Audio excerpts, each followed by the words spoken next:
Assalamualaikum warahmatullahi wabarakatuh. Sebelumnya, perkenalkan nama saya Nur Intan Nurmatasari dengan NIM 192231071 dari kelas Gizi 5B. Pada kesempatan kali ini, saya akan melakukan review jurnal mengenai validitas dan juga reliabilitas dari FFQ dan juga SQFFQ. FFQ sendiri merupakan salah satu instrumen yang biasa digunakan dalam menilai asupan makanan individu. Selain itu, instrumen ini juga digunakan dalam menilai hubungan antara hasil diet dengan tingkat kesehatan. FFQ juga membantu para peneliti dalam memberikan peringkat berdasarkan asupan makanan dan juga gizi responden. Untuk instrumen SQFFQ sendiri tidak jauh berbeda dengan instrumen FFQ yang dimana instrumen ini digunakan dalam mengetahui jenis variasi makanan, frekuensi makan, dan jumlah porsi makanan yang dikonsumsi seseorang dalam rentang waktu tertentu. Dalam menilai tingkat asupan makanan individu, didasarkan pada daftar makanan yang telah dibuat dengan kandungan zat gizi makro dan mikro perharinya. Dan selanjutnya, jurnal yang saya review, yang pertama ada Jurnal Vakansi Asupan Makanan, Tentang Vitamin D dan Obesitas pada Kelompok Usia Lanjut yang membahas mengenai FFQ, dan untuk jurnal yang kedua dengan judul The Estimation of Cholesterol Intake in Elderly Reliability and Validity of Short SQFFQ dengan instrumen yang digunakan yakni SQFFQ. Metode yang digunakan pada jurnal yang pertama yakni FFQ dengan kuesioner pengetahuan vitamin D berjumlah 11 soal yang telah dilakukan validitas dan reliabilitasnya. Tujuan dari lakukannya penelitian tersebut untuk melihat hubungan pola makan dan pengetahuan vitamin D pada usia lanjut dengan obesitas. Penelitian tersebut dilakukan pada Polirawat Jalan Puskesmas Taman Sidoarjo pada bulan Mei hingga Agustus 2017 pada 88 orang usia lanjut yang memenuhi kriteria obesitas dan juga non-obesitas. Kemudian untuk jurnal yang kedua, metode yang digunakan yakni SQFFQ yang dikembangkan dengan mengolah bahan pangan berkolesterol tinggi dalam basis data pangan Indonesia dan ketersediaan bahan pangan. Tujuan dari dilakukannya penelitian tersebut untuk mengembangkan kuesioner SQFFQ dalam memperkirakan asupan kolesterol dan menganalisis keandalan dan validitasnya.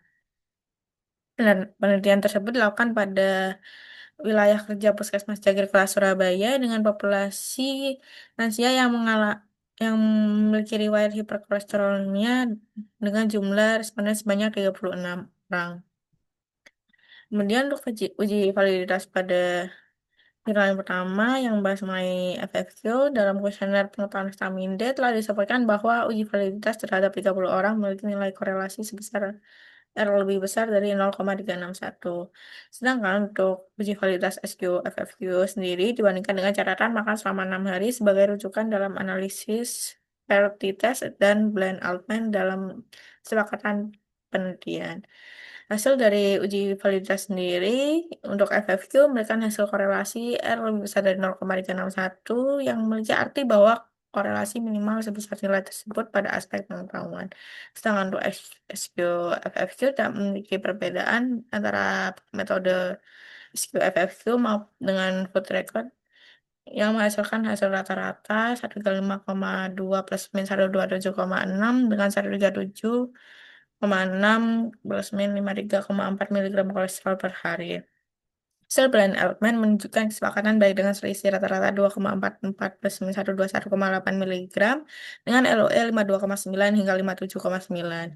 Kemudian untuk uji reliabilitasnya, pada FFQ, reliabilitas kuesioner konsumpat alfa lebih besar dari 0,6 dengan interpretasi nilai reliabilitas internal moderat hingga baik.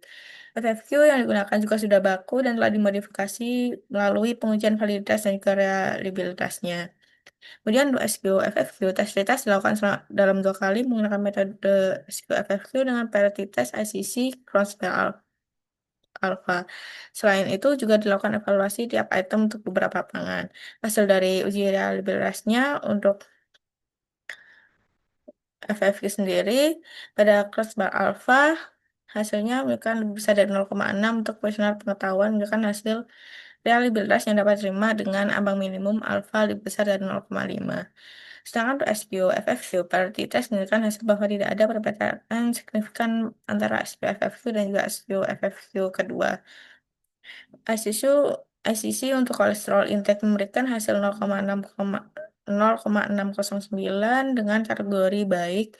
Selanjutnya untuk crossfit alfanya menunjukkan hasil 0,757 dengan interpretasi konsistensi internal yang baik.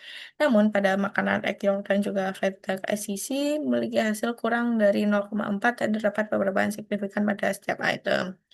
Kelebihan dari FFQ pada jurnal ini sendiri, ya, ini jumlah sampel yang digunakan cukup besar sehingga instrumen ini dapat digunakan pada populasi yang lebih besar untuk analisis. Instrumen yang digunakan juga telah melalui uji validitas dan juga reliabilitas sebelum dilakukan pengambilan data selanjutnya. Untuk SQFFQ sendiri disusun dengan daftar makanan tinggi kolesterol yang didasarkan dengan basis data gizi Indonesia dan ketersediaan lokal. Selain itu digunakan juga visual person size untuk memudahkan responden dalam memperkirakan porsi makan mereka. Analisis juga dilakukan pada beberapa metode seperti Pearlity Test, ICC, dan juga Canvas Alpha. Kekurangan dari metode FFQ sendiri digunakan metode sampling purposive yang dapat menimbulkan terjadinya bias pada hasil analisisnya karena tidak mewakili populasi lansia secara umum. Sedangkan untuk kekurangan dari instrumen SQFFQ, jumlah sampel yang sedikit membuat metode ini tidak bisa digunakan dalam populasi yang lebih besar. Pembanding makanan juga masih bergantung pada pencatatan caregiver dan dapat berpotensi over atau under reporting. Kesimpulan dari kedua jurnal tersebut, yakni pada jurnal pertama diterangkan bahwa validitas dan reliabilitas instrumen dilakukan secara komprehensif sehingga memberikan hasil yang lebih kuat untuk digunakan dalam estimasi asupan kolesterol pada tingkat populasi. Namun instrumen tersebut masih digunakan dalam lingkup yang kecil sehingga belum dapat diterapkan pada tingkat populasi yang besar. Sedangkan pada jurnal kedua membahas mengenai pengetahuan gizi, pola konsumsi, dan status obesitas pada lansia. Namun aspek uji validitas dan reliabilitas instrumen tersebut masih diinterpretasikan secara singkat dan tidak ada instrumen pembanding sehingga kekuatan instrumen lebih rendah. Berikut merupakan daftar pustaka dari review jurnal yang telah saya lakukan. Mungkin cukup sekian presentasi dari saya. Kurang lebihnya mohon maaf. Wassalamualaikum warahmatullahi wabarakatuh.